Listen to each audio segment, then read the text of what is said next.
What's up, guys, and welcome back to my reading journey. Hope we're all doing absolutely fine, and today, as usual, we're going to continue the book by Cicero on the ideal orator. It's going to be the 78th part of the second book, so let's get started.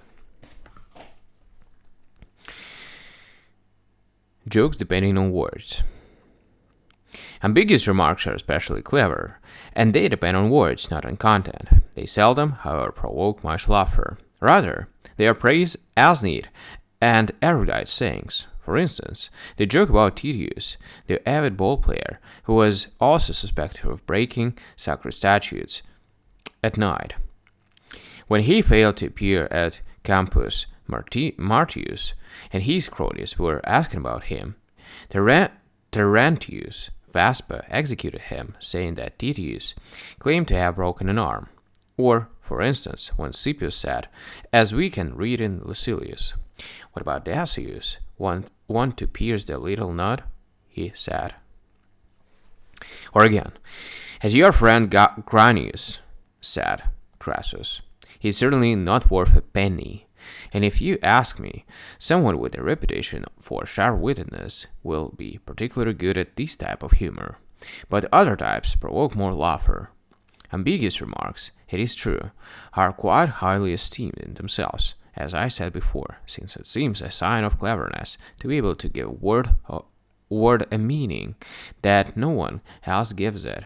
But this excites admiration rather than laughter, unless it happens to coincide with some other category of humor. Of course, I will discuss these categories briefly, but you already know that the most familiar one is when we expect to hear one thing but another is said.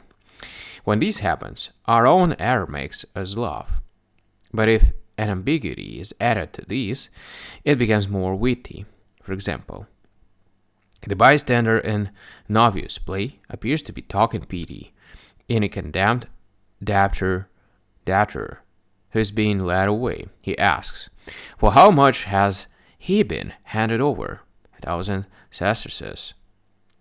Had the man just gone on to say, "You may take him away," it would have been an example of humor of the unexpected type. But because he continued, "I won't add anything to that.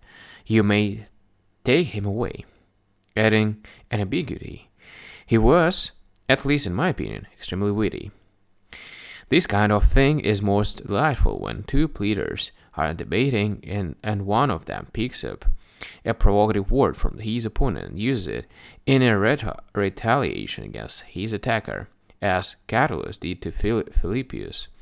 But there are many kinds of ambiguity, and some rather detailed teaching exists about them, so we will have to be attentive and on the lookout of words. And if we do so, even if we avoid jokes that are too feeble, we must be careful that our witty sayings are not thought to be far-fetched.